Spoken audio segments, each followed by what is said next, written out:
नमस्कार आप सभी को। आज की हमारी कहानी है भगत की गद्य व्यंग रचना व्यंगकार हरिशंकर परसाई जी द्वारा रचित। उस दिन जब भगत जी की मौत हुई थी, तब सबने कहा था भगत जी स्वर्गवासी हो गए। पर अभी मुझे मालूम हुआ कि भगत जी स्वर्गवासी नहीं, नरकवासी हुए हैं। मैं कहूं तो किसी को इस पर भरोसा नहीं होगा, पर यह सही है कि उन्हें नरक में डाल दिया गया है और उन पर ऐसे जघन्य पापों के आरोप लगाए गए हैं कि निकट भविष्य में उनके नरक से छूटने की कोई आशा नहीं है। अब हम उनकी आत्मा की शांति की प्रार्थना करें तो भी कुछ नहीं होगा। बड़ी से बड़ी शोक सभा भी उन्हें नरक से नहीं निकाल सकती। सारा मोहल्ला अभी तक याद करता है कि भगत जी मंदिर में आधी रात तक भजन करते थे। हर 2-3 दिनों में वे किसी समर्थ श्रद्धालु से मंदिर में लाउड स्पीकर लगवा देते और उस पर अपनी मंडली समेत भजन करते। पर्व पर तो चौबीसों घंटे लाउड स्पीकर पर अखंड कीर्तन होता। एक दो बार मोहल्ले वालों ने इस अखंड कोलाहल का विरोध किया तो भगत जी ने भक्तों की भीड़ जमा कर ली और दंगा कराने पर उतारू हो गए।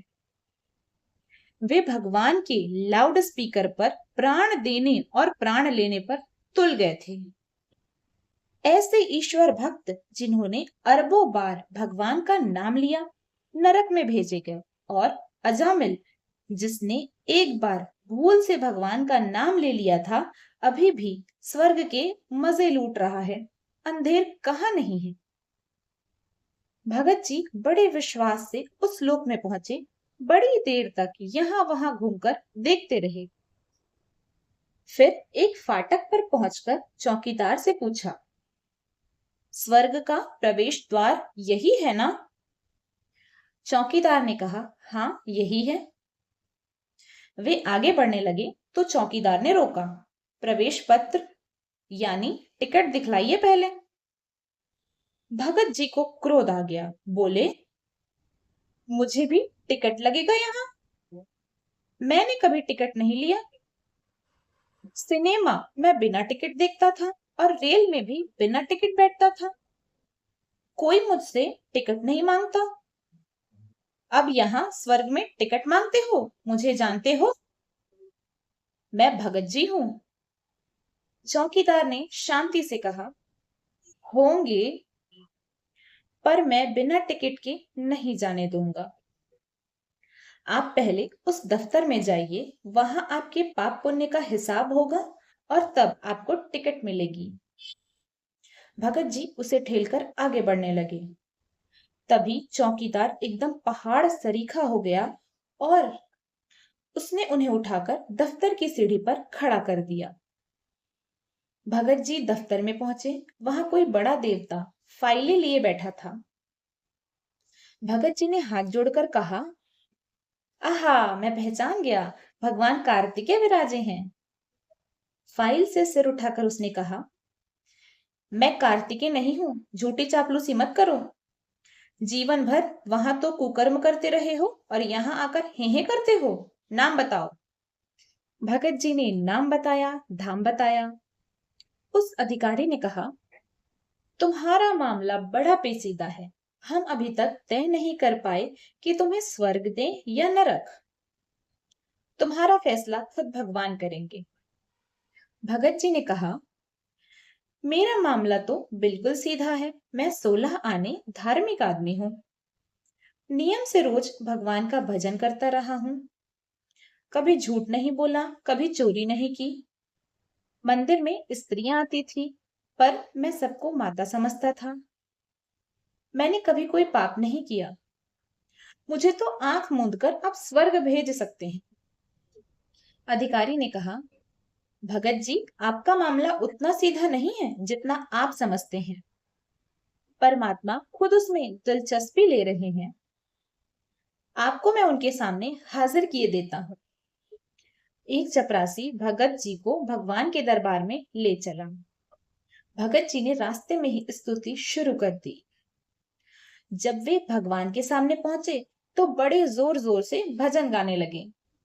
हम भक्तन के भगत हमारे, सुन अर्जुन प्रतिज्ञा मेरी, यह व्रत टैरे न टारे।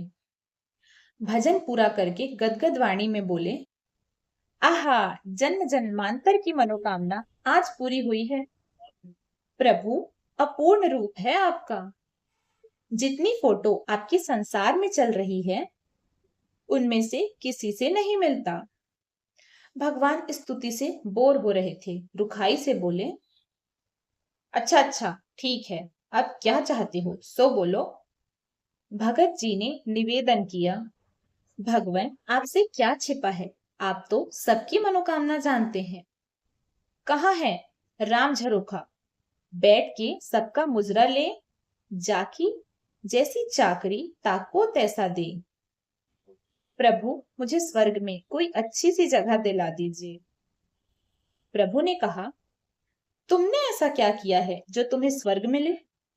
भगत जी को इस प्रश्न से चोट लगी। जिसके लिए इतना किया वही पूछता है कि तुमने ऐसा क्या किया? भगवान पर क्रोध करने से क्या फायदा, यह सोचकर भगत जी गुस्सा पी गए। दीन भाव से बोले, मैं रोज आपका भजन करता रहा। भगवान ने पूछा, लेकिन लाउड स्पीकर क्यों लगाते थे? भगत जी सहज भाव से बोले, उधर सभी लाउड स्पीकर लगाते हैं। सिनेमा वाले, मिठाई वाले, काजल बेचने वाले सभी उसका उपयोग करते हैं, तो मैंने भी कर लिया। भगवान ने कहा, वे तो अपनी चीज का विज्ञापन करते हैं, तुम क्या मेरा विज्ञापन करते थे? मैं क्या कोई बिकाऊ माल हूं? भगत जी सन्न रह गए। सोचा, भगवान होकर कैसी बातें करते हैं। भगवान ने पूछा, मुझे तुम अंतर्यामी मानते हो ना? भगत जी बोले, जी हाँ। भगवान ने कहा, फिर अंतर्यामी को सुनाने के लिए लाउड स्पीकर क्यों लगाते थे? क्या मैं बहरा हूं? यहाँ सब देवता मेरी हंसी उड़ाते हैं। मेरी पत्नी मजाक करती है कि यह भगत तुम्हें बहरा समझता है। भगत जी जवाब नहीं दे सके। भगवान को और गुस्सा आया। तुमने कई साल तक सारे मोहल्ले के लोगों को तंग किया। तुम्हारे कोलाहल के मारे वे ना काम कर सकते थे, ना चैन से बैठ सकते थे और ना सो सकते थे। उनमें से आधे तो मुझसे घृणा करने लगे हैं। सोचते हैं अगर भगवान ना होता तो यह भगत इतना हल्ला ना मचाता। तुमने मुझे कितना बदनाम किया है। भगत ने साहस बटोर कर कहा, भगवान आपका नाम लोगों के कानों में जाता था, यह तो उनके लिए अच्छा ही था।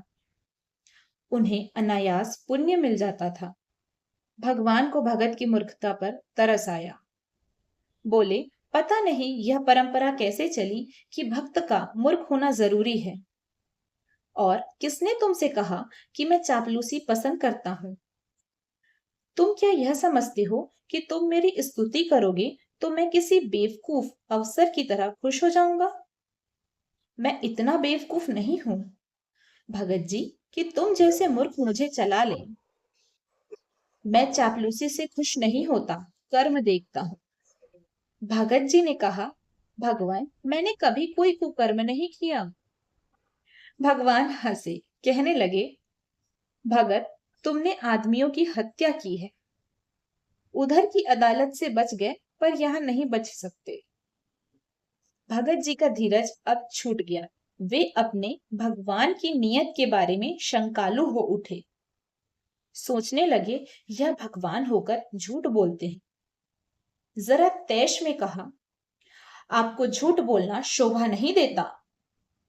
मैंने किसी आदमी की जान नहीं ली, अभी तक मैं सहता गया, पर इस झूठे आरोप को मैं सहन नहीं कर सकता। आप सिद्ध करिए मैंने हत्या की। भगवान ने कहा, मैं फिर कहता हूं कि तुम हत्यारे हो, अभी प्रमाण देता हूं। भगवान ने एक अधेड़ उम्र के आदमी को बुलाया। भगत से पूछा, इसे पहचानते हो? हाँ, यह मेरे मोहल्ले का रामनाथ मास्टर है। पिछले साल बीमारी से मरा था। भगत जी ने विश्वास से कहा। भगवान बोले, बीमारी से नहीं, तुम्हारे भजन से मरा है, तुम्हारे लाउड स्पीकर से मरा है। रामनाथ, तुम्हारी मृत्यु क्यों हुई? रामनाथ ने कहा, प्रभु, मैं बीमार था। डॉक्टरों ने कहा था कि तुम्हें पूरा नींद और आराम मिलना चाहिए। पर भगत जी के लाउड स्पीकर पर अखंड कीर्तन के मारे मैं सो ना सका, ना आराम कर सका। दूसरे दिन मेरी हालत बिगड़ गई और चौथे दिन मैं मर गया। भगत सुनकर घबरा उठे।